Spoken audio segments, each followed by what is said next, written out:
Good evening and welcome to another episode of your favorite punny show and mine, The Banana Man, featuring Mr. David Benjamin and perhaps a sock puppet. We're not sure. This week, David Benjamin is going to be performing fresh, hot tracks from the female persuasion. And now, ladies and gentlemen, please welcome your host, the man of the hour, the one and only, the Banana Man himself, Mr. David Benjamin.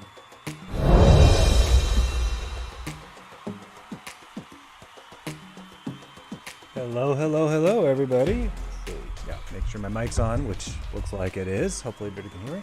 How is everybody tonight? It's a nice Tuesday evening, a very hot Tuesday evening out here in Simi Valley.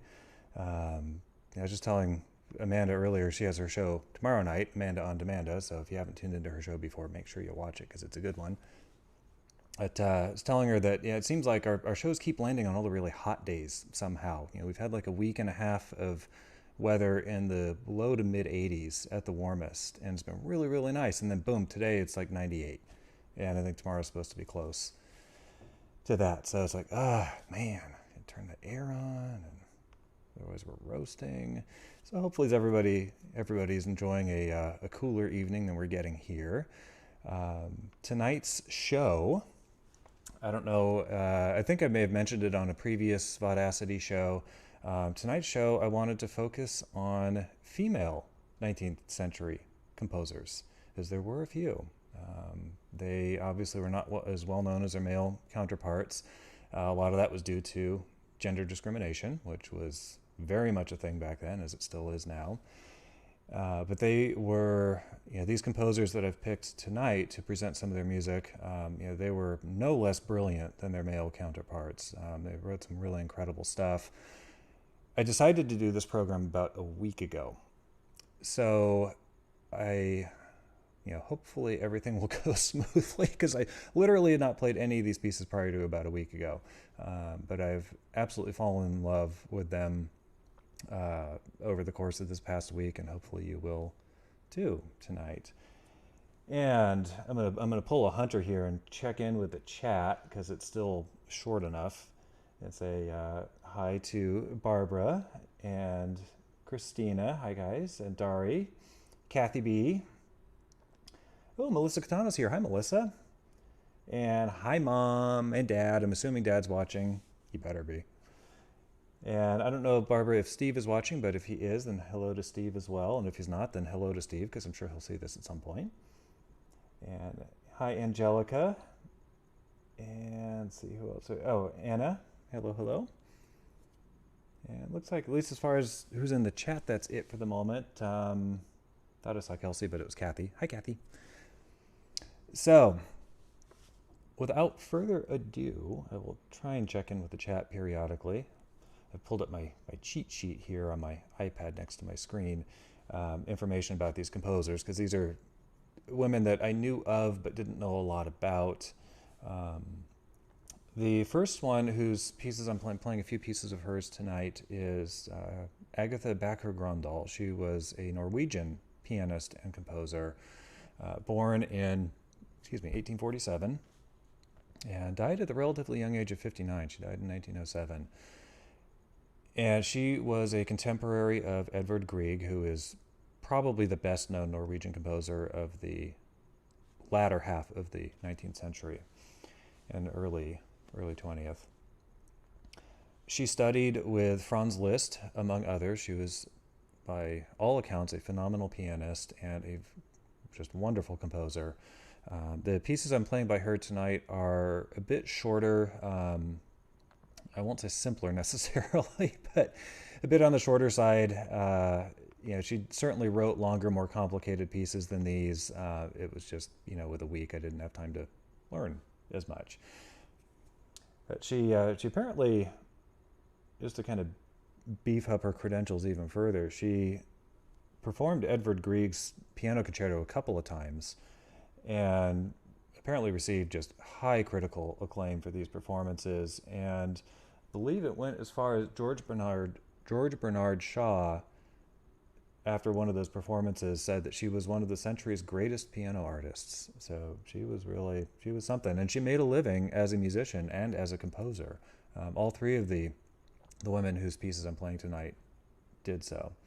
So this first piece is called Summer Night. It's out of an opus of, actually all three of these pieces I'm playing tonight by her are out of opuses that were entitled Fantasy Pieces. They're a collection of compositions. And I thought Summer Night, something like that, might be appropriate for a warm, late summer, early fall evening.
Almost forgot to turn my mic back on.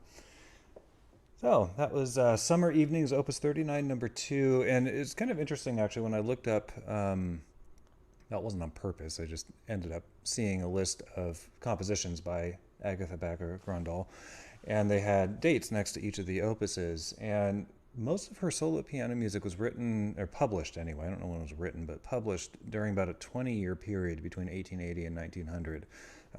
So while these pieces, this is Opus 39, the next one's out of Opus 45, the next one's Opus 55. They're probably published within about a 5 or 10 year period of each other, would be my guess. And just, collections of short piano pieces. These are aimed more at the salon, somebody's home, as opposed to a concert hall.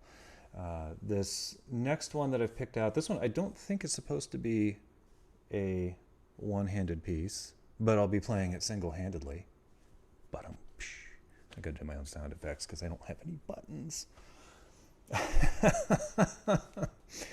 Anyhow, I started playing this piece. It's just a very short little piece, and discovered I could play it with one hand. I don't think it's meant to be played that way, but it's kind of fun to play it that way. It's called Song, which is, well, when I initially did a Google Translate, I was trying to search for Norse, which was leading me down all kinds of rabbit holes. Pro tip, Norse is no longer a current language, it's Norwegian now. In Norwegian, well, translated to English, it means a youth's song. Or if you've watched My Cousin Vinny, a youth's song. Let's take a quick look at the chat here. Oh, it hasn't been scrolling. Oh, I've got a couple of super chats. Hi, Mary. Thank you so much. Oh, bravo. Yay. A little fox saying bravo. And, hi, Kelsey. And Kelsey said, Kelsey can't stay because she's at work, so she'll watch the replay. So, hi, Kelsey. Hope you enjoy the replay as much as I do, because, I don't know what I meant by that comment. You ever get into the middle of a sentence and you're like, I don't know where the heck I'm going with this. That's what just happened there. So, Amanda's giving me. Amanda's giving me. She's sitting on the couch over here as per usual, and we've had this. She and I have had this discussion before that I don't remember exactly how it came up, but she was reading an article about it. She says, and something I didn't realize, watching TV shows and everything, when they do that, the voiceover, like the characters thinking, they go, and then you hear their voiceover saying stuff. And I'd always thought, that's just really stupid and hokey. It's like, what is this? This is just the dumbest thing I've ever seen. And then we start talking about this inner monologue, and I guess it turns out that most people have an inner monologue where they hear a voice go in their head. I don't. I'm one of those weird people, apparently, who doesn't. So words come out, but there's not necessarily a lot of conscious thought process going on behind them, at least that I'm aware of as they're coming out. So once in a while I find myself in the middle of a sentence and I'm just like, don't know how to end this one. Anyhow, that was way longer an explanation than probably most of you wanted or needed. So, oh my goodness, Pam Ackerman is just hitting it. Would you copy and paste every name in the chat and say hi all at once? I commend your efficiency. That's quite wonderful. All right, so where was I? Youth's song, or Utes song, because I'm a My Cousin Vinny fan, so I much prefer the Ute over the youth. Youths. Anyhow, it's such a terrible word, Ute. It's kind of like rural and juror. I mean, why did people come up with these words that you can't pronounce? Anywho, Song by Agatha Becker Grundahl.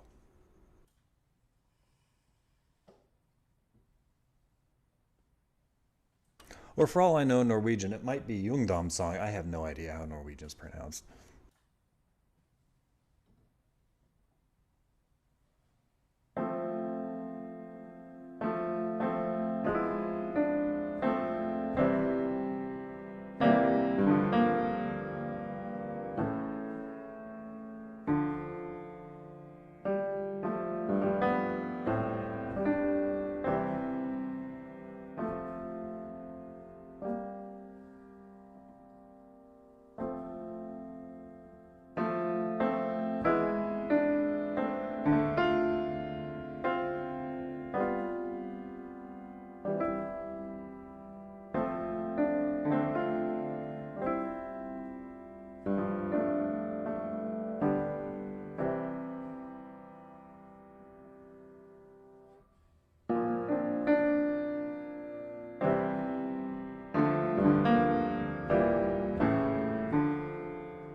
Hey, don't be forgetting which camera's on. It even has a light on to assist me, and I still don't know. So, yeah, I just saw my mother's comment in the chat. She wants to know the last name of the composer. It's Agatha, Agathe is the first name. Becker Grundahl, or Grundahl, maybe. It looks like they're in the score here where her name is. There's a little umlaut, little over the O. So it's Backer, just the way it sounds, at least my pronunciation. And then it's a hyphenated last name, so the other half of it is Grundahl. It's Gro with an umlaut, Ndahl. Google has it not an umlaut, but a cross. Oh, interesting. Okay, so this actually might be. Yeah, it could be this is a German publication I'm looking at. So yeah, I forgot. In Norwegian, the O in her last name has a whoosh through it. I don't know what you call those things. It's a whoosh.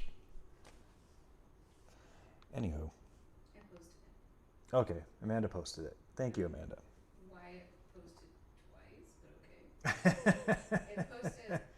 Oh, I see Roberta and Nicole, and I saw somebody else a second ago, but oh, hi, Daryl. Let's take a quick look back. Well, I thought I saw somebody else too, so hello, whoever you are. I'm sure I'll see your name again at some point.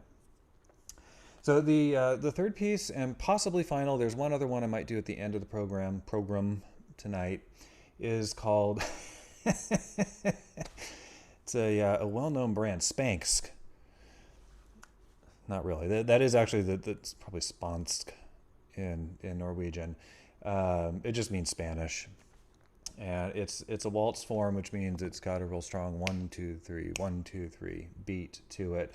And my only complaint about this piece is that it's not longer, especially the middle section. The outer sections are in E minor, like so. Middle section is E major for contrast. And that's incidentally how, I was talking about sonata form last week. A lot of these pieces I'm playing tonight,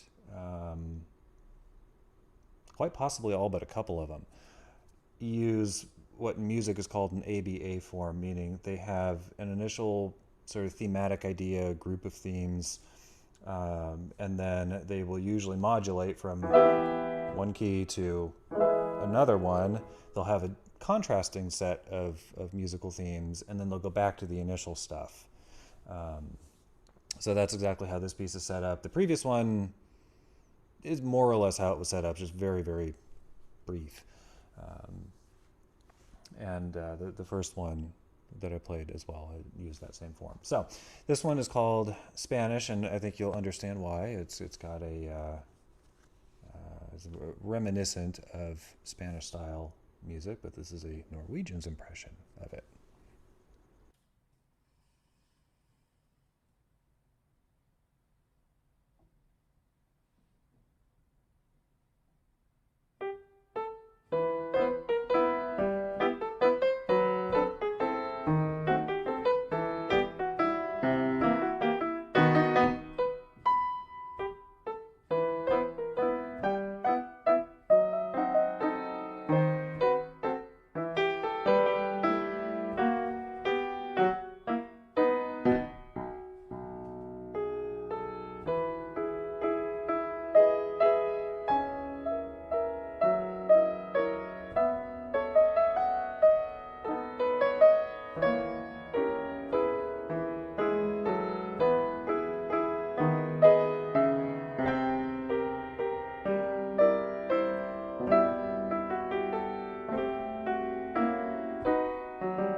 All right. So that's that one. Like I said, the only complaint is it's just too short. It'd be nice if it was a little bit longer. Let's see. Ah, yes. That's there. Okay, so Pam was asking what's the name again. It's just called Spanish. It's Opus 55, number, where'd it go? Number 5, out of that opus. So no other title than that. And it was Opus 55, like the other 2 opuses I was playing, is broadly titled fantasy pieces. And fantasy, incidentally, in the context of 19th century, especially piano repertoire, typically, and actually even going back to Mozart, because he wrote a few pieces that he titled fantasy, they typically referred to music that was not written using a set form. So it wasn't a sonata, it wasn't a minuet, it wasn't a waltz. I mean, it could be any of those things, you could still call it fantasy, but typically it wasn't using a set form. The composer was just kind of making stuff up, as opposed to working within a structure. So it's something that I'm so accustomed to, it's easy for me to forget that fantasy in modern parlance sounds weird, but in the 19th century it was a very common term used that way. Oh, Dario wants me to play Mambo number 5. Sure, in a century or 2. Gotta learn it first. Okay, let's see. That was Agatha. Okay, so moving on, the next composer, and oddly, I'm ended up playing all the composers tonight in chronological order of at least their lives. The next composer was actually the next 2 were both French composers. Melanie Bonny, I'm assuming it's Bonis is the last name. B as in boy, Onis. Professionally, she shortened her first name to Mel. It was a bit more androgynous, so I think the goal was to avoid people looking at her music in a store and going, oh, this is written by a woman, forget it. I'm going to go with Chopin instead. But as you'll hear tonight, I think she was every bit as good as Chopin. A little more accessible maybe too. So I'm playing 3 pieces for you tonight by her. She was born in 1858, died in 1937, so a little bit later than Agatha Grundahl. She apparently was a fairly prolific composer. She wrote several hundred pieces. A lot of it was for piano, but she also wrote orchestral pieces, I believe. So yeah, she wrote some chamber music, meaning pieces for groups of 3 or 4 string instruments, or maybe some strings plus piano. She wrote some music for children. She composed for organ. She wrote I think a Catholic mass. It was a common thing really from Baroque times to set different Catholic masses to music. So Mozart's Requiem is probably the most famous example, but Schubert wrote a whole slew of masses set to music. Mozart wrote multiple masses set to music.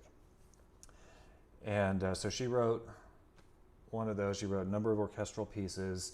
So she was really not only a very active composer, but diversified composer. Especially in the 19th century, was very common for composers to really focus on one instrument. I mean, look at Chopin, who wrote a couple piano concertos when he was young, because that's what you had to do to get attention. But then after that, once he established his street cred, I never thought I'd put Chopin and street cred in the same sentence, but here we are. Once he established that, he was like, you know what, I just want to write piano music. And not long before he died, he had branched out a little bit. He wrote a sonata for cello and piano. And so it's like, if he had lived longer than 39 years, who knows where he would have gone after that. But anyhow, back to Melanie Bonny.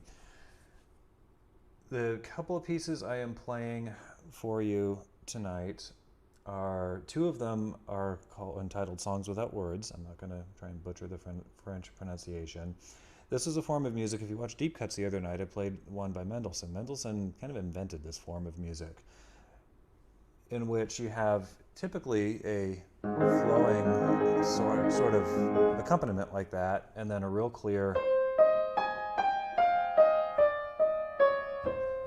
melody line going on top. I just made that up. That's not anything. So,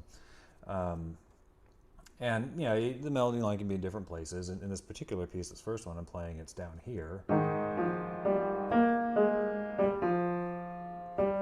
and it's sitting under the accompaniment, which is not something you typically hear in an actual song. Usually, the voice part is written above, higher than the piano part, rather than intertwining or being below it. And, you know, I was reading about her. Apparently, she had, you know, quite the life. She went to the Paris Conservatory when she was in her teens, and she had to overcome parental opposition to her being musical, to wanting to compose. And she made a very favorable impression on everybody. Fell in love while at the conservatory, and of course, her parents opposed that too. And they ended up not together. They married other people. They had their own lives. They eventually met again a number of years later, and from what I understand, had an affair. And so they did end up together, at least for a while, before being separated again. And like I said, you know, she was an active composer through all of that. Apparently in 1901, Camille Saint-Saëns, who was obviously a very famous French composer, most of you probably know the name, he heard a piano quartet that Melanie Bonny had written, and I think performed, and he was reported to have exclaimed, I can't believe a woman could write such music. And it's just like, you know, of course, nowadays we're just going, oh my God. But that was the attitude back then, and obviously in some areas it still is the attitude that women have to overcome. And it's really, really unfortunate. So, without further ado, or since this is French, adieu. This is Mel Bonny, Song Without Words. This is Opus 29. She had a lot of opuses, a lot of opus numbers. Many of them, unlike Agatha Becker Grundahl, many of Mel Bonny's opus numbers were just single pieces of music rather than several pieces published under one number. So this is Opus 29 in A flat. And as is typical of the Romantic period music, 19th century music, there is no further title than Song Without Words.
right. Hope you guys like that. That's one of the pieces I just absolutely fell in love with it this week. It's just love it. It's such a smooth flowing piece, very well structured, very well put together. The next one I have for you is actually, this is also kind of like the earlier Agatha Grundahl piece. This one is also a waltz style piece. It has the unfortunate title of Oriental, the 19th century, what are you going to do? That's what it's called, but it is a waltz, and in some ways it's kind of reminiscent of that one movement whose title I've forgotten, might be the Arabian one from Nutcracker, because this starts off in the accompaniment with this. So very reminiscent of that. That's obviously Nutcracker's first thing I thought of, but that's about where the similarity ends. This piece has really nothing to do with Tchaikovsky. This one's a little bit longer form. Something that was common in waltzes, if you're familiar at all with the works of Johann Strauss Jr., who was the most prolific waltz composer the world has ever seen. His Blue Danube Waltz, I think, was like Opus 300 something. I mean, the guy wrote just an insane number of pieces of music, and they all kind of start to sound the same after a while, so you're best off cherry picking what you listen to from him. And a lot of it was intended as dance music. But if you're familiar with his waltzes, like those, this one uses, it's not even a rondo form is from the classical period. It's where you have an initial idea, then a new idea, then you go back to the first one, then you go to another new one, and then you go back to the first one, and a third new one, and back to the first one, and you get the idea. With these waltzes, you have the initial thing, and then you have a new thing, and another new thing, and another new thing, and another new thing, and another new thing, and then sometimes you bring the first thing back in here and there, but you keep sort of introducing new stuff, and it usually has something of a symmetrical form, meaning it'll be, if you use letters to represent the different sections, it would be A, B, C, D, C, B, A, kind of like that, with maybe a random A thrown in the middle somewhere for fun. It's a little bit longer, more complicated form that she's using here. And this is one I just, when I was preparing stuff for this week, I was literally just scrolling through my music collection on the computer and like, let's open up this one and see what it sounds like. So these were all pieces that was like, this is kind of cool. I like this. So despite the title, I like the piece of music. And it's kind of neat. So hope you guys enjoy it. And again, it's called Orientale Waltz by Melanie Bonny, Opus 32.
All right. The microphone seems to be drooping a bit. Hold on a sec here.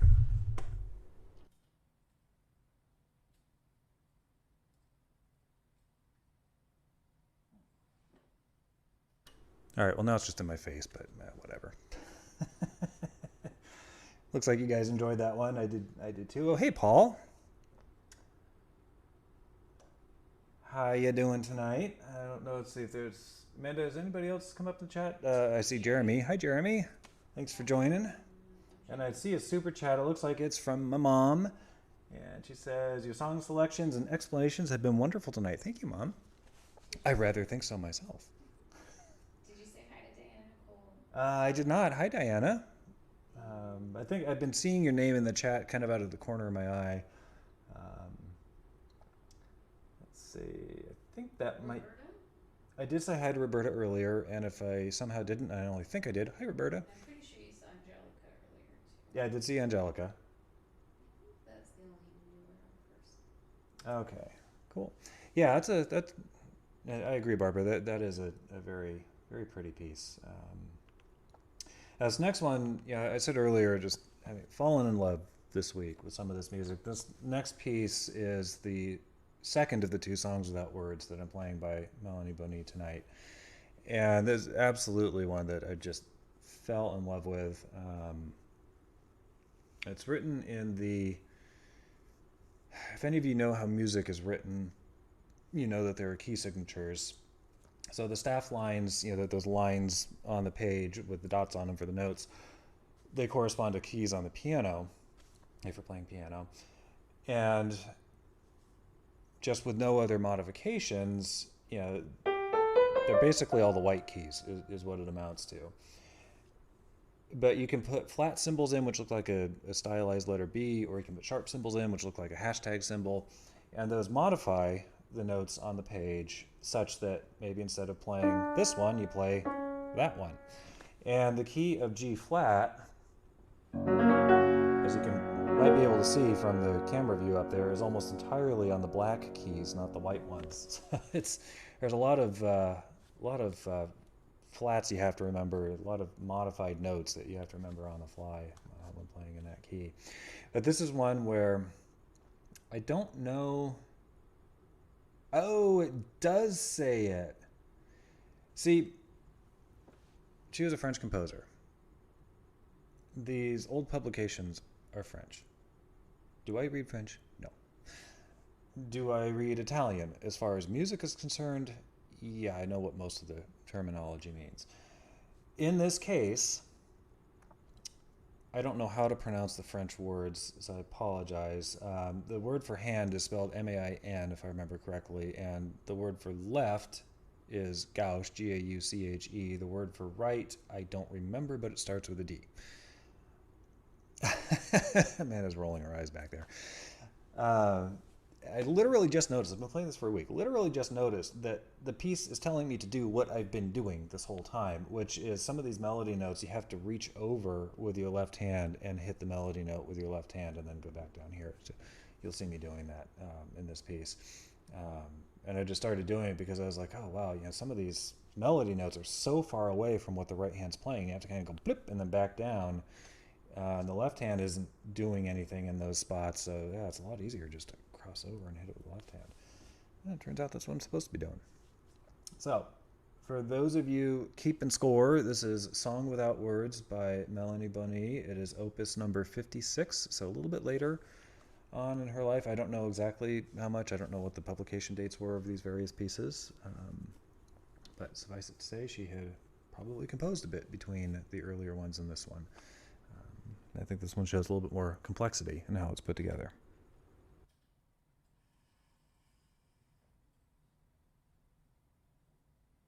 And thank you, Barbara, for the super chat.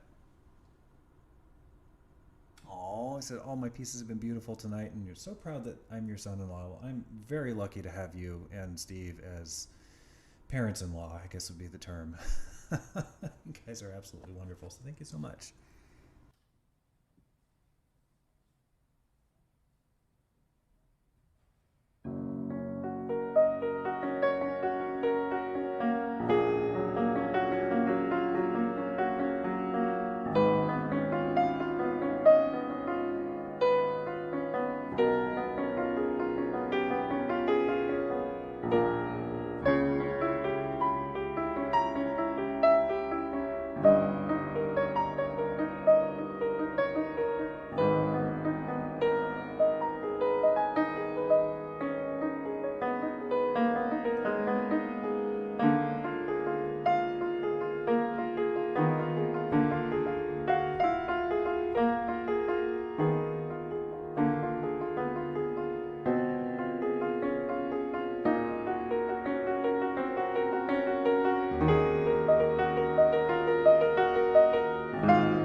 So yeah, that might be one of my favorites from this week's endeavors. I just adore that piece. It's so pretty.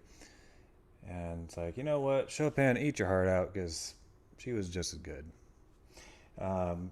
Yeah, it brings to mind a comment that, or thought that had crossed my mind, because despite my lack of internal monologue, I do have thoughts.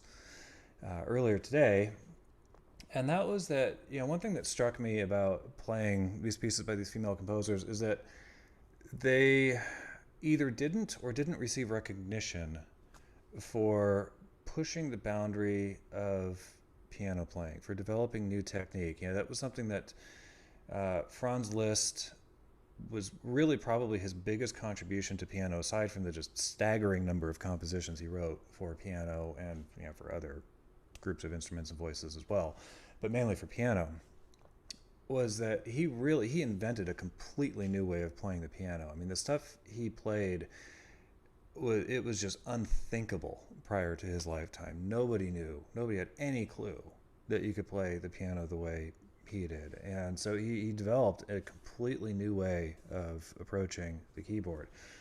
I mean, shoot, the guy transcribed all 9 of Beethoven's symphonies for solo piano, and they're so well done that it sounds exactly the same as the original symphony. It just is on a piano instead of in an orchestra. I mean, it's just, there's nothing sacrificed. So that was something that struck me in working on these pieces by these female composers, is that they didn't seem to have pushed the boundaries as much. Instead, they were operating within techniques that were developed by others.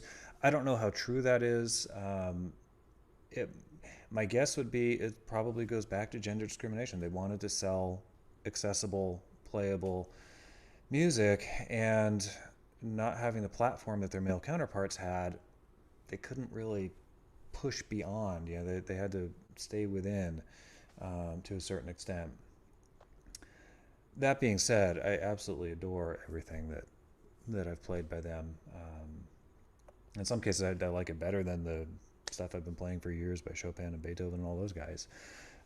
So the next composer I have for you tonight is the second of the 2 French composers, Cécile Chaminade.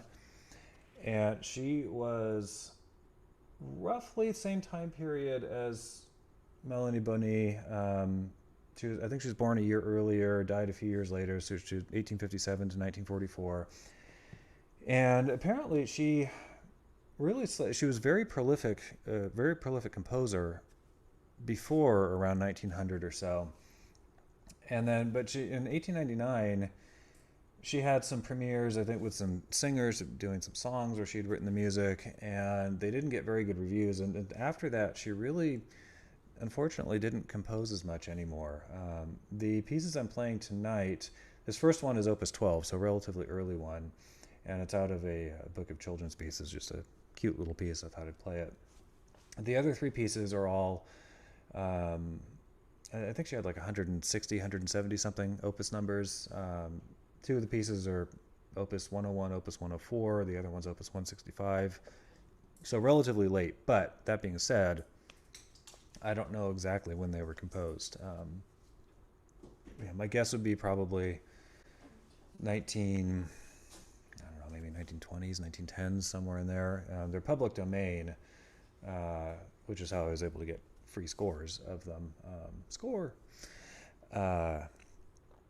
So they had to have been published prior to, I think, like 1923 or 22 or something like that is when the current U.S. copyright law went into effect.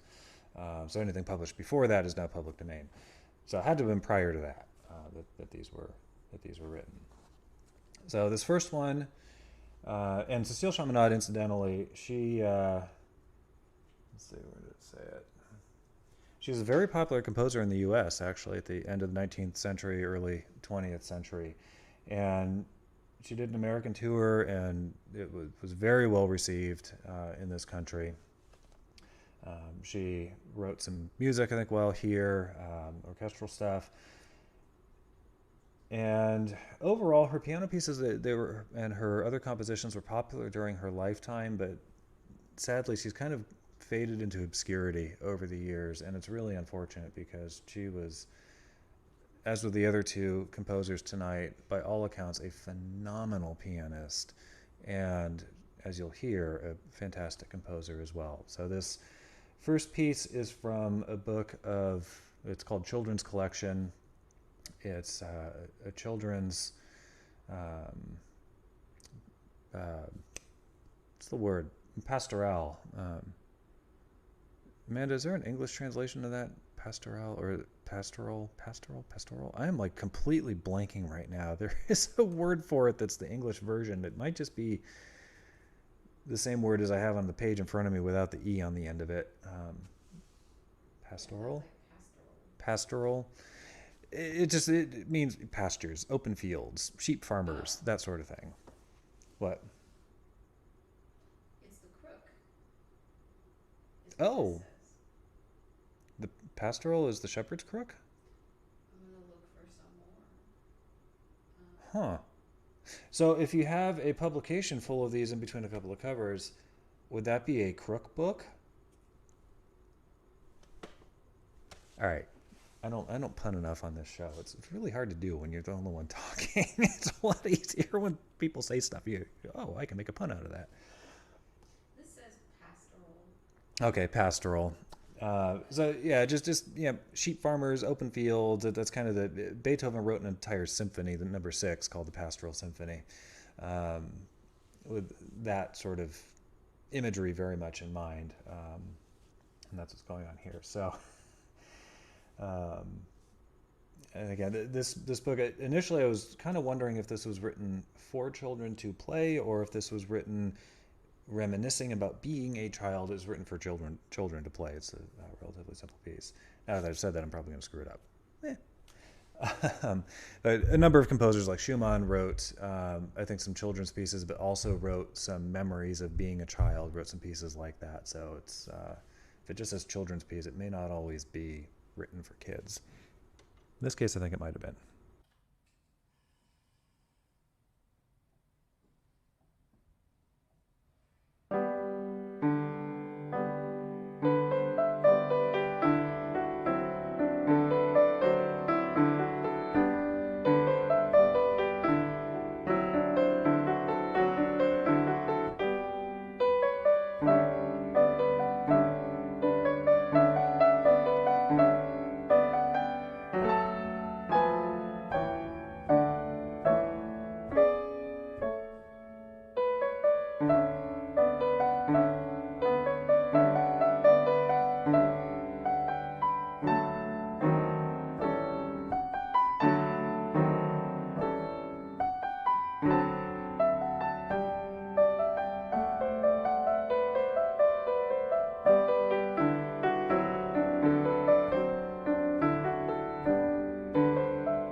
Sorry, the dog's being real cute on the couch over there.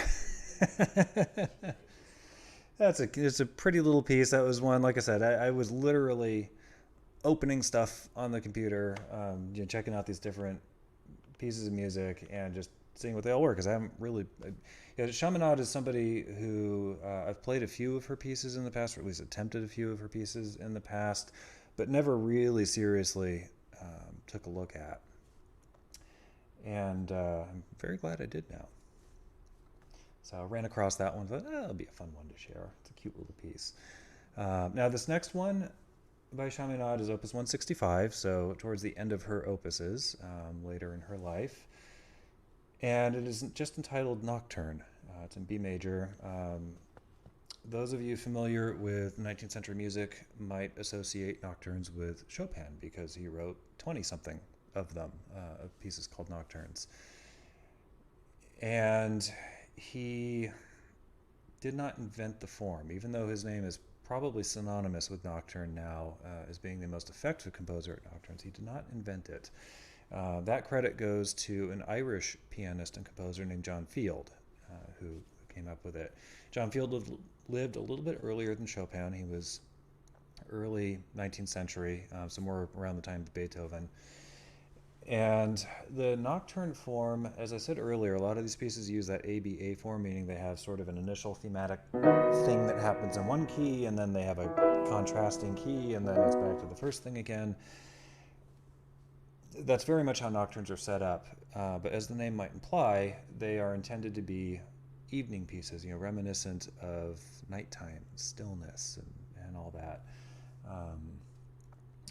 So it's really, nocturne doesn't refer to the form of the music so much as it refers to the imagery, the style that's being written. So yeah, and from here on out, the piece is getting a little bit tougher. This is one that I don't know if she intended this for the concert hall or if this was intended as salon music. Yeah, these last couple pieces certainly benefit greatly from being played on a grand piano as opposed to like a smaller upright that would have been more common in people's homes, and still are more common for that matter. But I think that this piece and the next one by her is certainly written with grand piano resonance in mind. Oh, I saw Cutie Pie in the chat and I'm thinking, yeah, I'm a cutie pie. And it's about Lucy, which it's not wrong. She's pretty cute.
All right, that was Nocturne by Cecile Chaminade.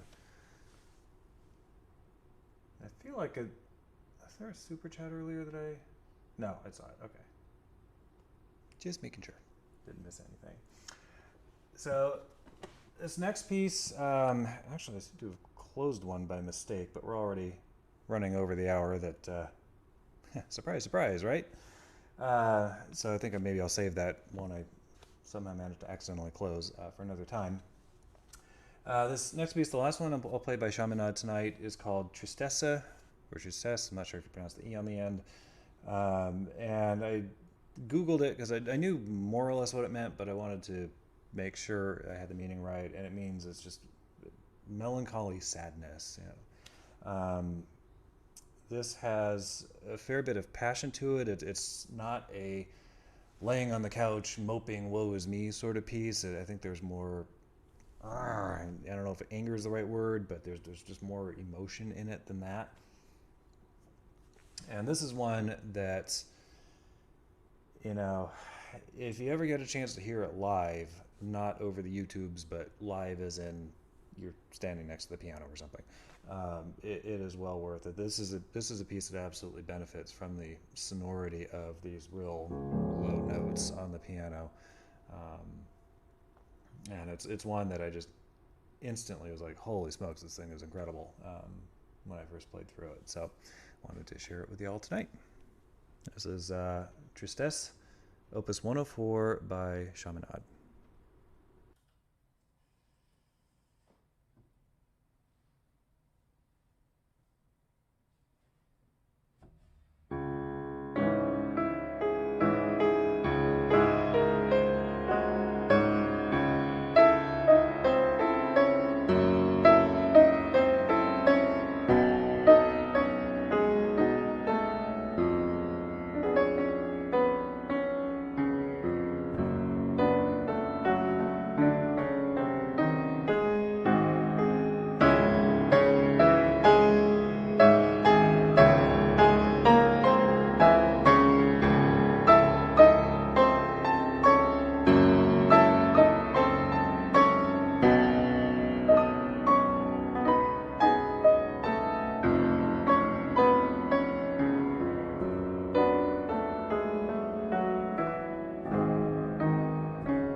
hope you guys enjoyed that as much as I did. And you got a Venmo from Jeremy. Oh, thank you, Jeremy. I was just told that in hunter parlance, I got a A Venmo. Venpal, yes, or a Paymo, one of the two. So thank you for that, Jeremy. Let's see. I haven't looked at the chat in a while. It's a lot. It's 11? No, a lot. Oh, okay. I would not have let you get to 11. But then I don't know how much you guys can hear Amanda, but she said it's a lot, referring to the chat, and I thought she said it's 11. I was like, holy smokes, how did it get to be 11 o'clock? I started this thing at 7:30. Jeez. So after that last piece, there's oh man. Well, Sam said I could go to whatever time I wanted. I have to record. You what? I have to record. Oh, Amanda So has to do whatever recording. time you want. Okay, so apparently not whatever time I want. Okay, well, let's tell you what. We'll take it to 9. I'm going to play, I think, 2 more pieces, one of which is very, very short. The other one's longer. This other one, I've been debating whether or not to play it. Hopefully, I'll be able to handle some of the tougher parts because there are a couple spots where it's really, really difficult. It's called The Wind and the Sea. It is by a contemporary female composer and pianist, concert pianist, by the name of Christiana Pegoraro. Sorry. I had Pegoraro in my head. Yeah. And Amanda says, oh, Christiana. So we met her a few years ago. Amanda did a couple of concerts, sang in a couple of concerts where Christiana was in the U.S. She's an Italian concert pianist. And she was in the U.S. And so Amanda got to perform with her. And she had written this. The Wind and the Sea is from a set of pieces entitled Ithaca that she wrote on a series of poems, or about a series of poems, I should say, kind of musical impressions of them. Yeah, Paul, Amanda's so over it. I don't know what you're talking about, but we'll go with it. Because I said I wouldn't let you go till. Oh, she won't let me go to 11. Yeah. Some people just don't appreciate good music. Actually, she's a fantastic musician, so what am I saying? No internal monologue. Anyhow, Christiana Pegoraro, Italian pianist and composer, phenomenal pianist. If you want a recording of this piece in particular, please look her up online and buy her recording of it. She is incredible. She will play it way better than I can play it. And she's really nice. And she's absolutely wonderful. Got to meet her, and after hearing just this one piece, she wrote a number of tangos, South American inspired tangos, and then this series of pieces called Ithaca. I don't know if she's composed a whole lot else. She mainly, as far as I know, is a concert pianist. It's the focus of her career. But this is kind of a crowd favorite, this composition called The Wind and the Sea. Got another Venmo from Susan. Oh, I got a Venmo apparently from Susan. I don't know. Susan is, I forgot the last name. Okay, we're getting the last name. Kuhn? Susan. Kuhn. Okay, Kuhn or Kuhn. I don't know. Sorry, I don't know how to pronounce your last name. So thank you, Susan. Thank you for the Vapal. Vapal? The Vapal book? Venpal. Venpal and Paymo. Got it. Clearly, I need to watch more of Hunter shows. So, Wind in the Sea, bonus piece by Christiana Pegoraro.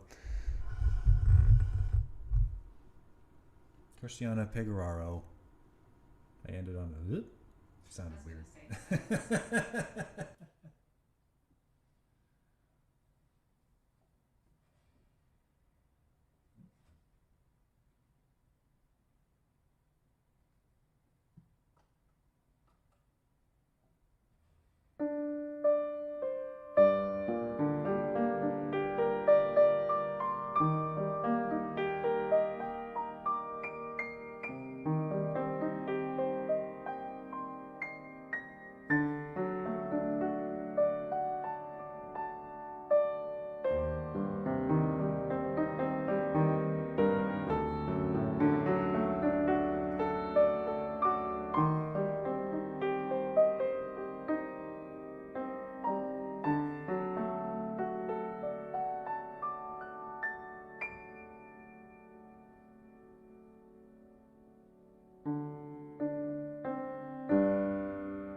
right. Hope you guys like that.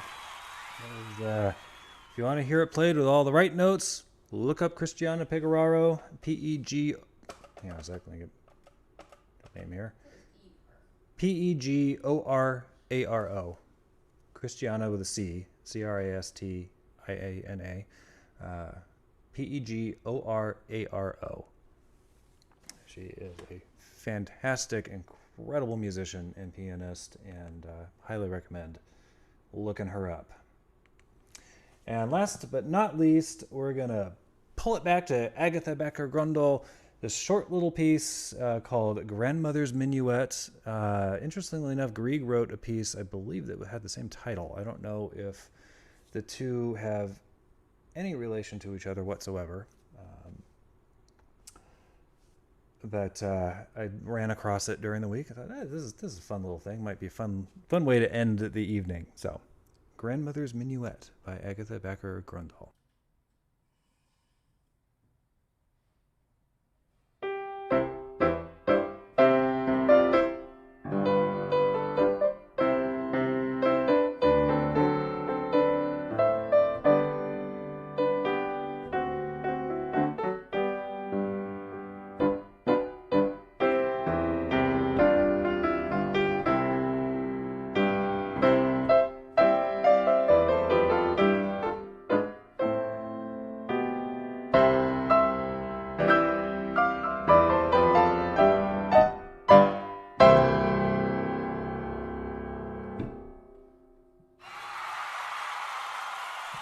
I don't know. Sometimes I think a piece that short has no business being that grand, but that's what jumped out at me about that one. I was just like, this is such a big sound you get, and the piece is so darn short.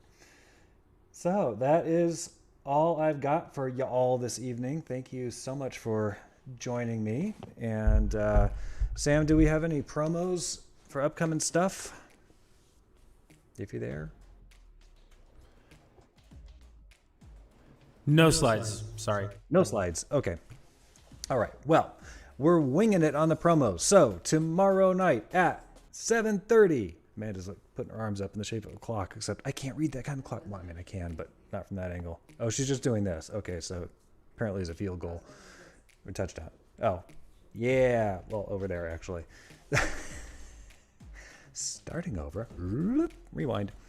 Tomorrow night, 7:30, Amanda on Demand. She is doing your favorite requested Broadway show tunes. So tune in for that. And then coming up on Thursday at 6 p.m., we should have a love cast from one Hunter Ackerman. I dare say most of them. Oh, there we go. Oh, there's some slides. Okay, there's Amanda tomorrow night, 9:22 at 7:30.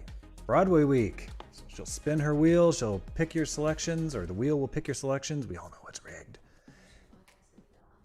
And be sure, if you have any any requests for her, go to Vaudacity.online and fill out the form. Submit your selection. If she doesn't do it this week, she'll do it on a future show. She'll have it on the wheel for you. So, like I said, following that, we've got Hunter on Thursday, most probably. He expects to be able to do a love cast on Thursday. Then, coming up on Sunday at 6 p.m., Polly's Picnic is back.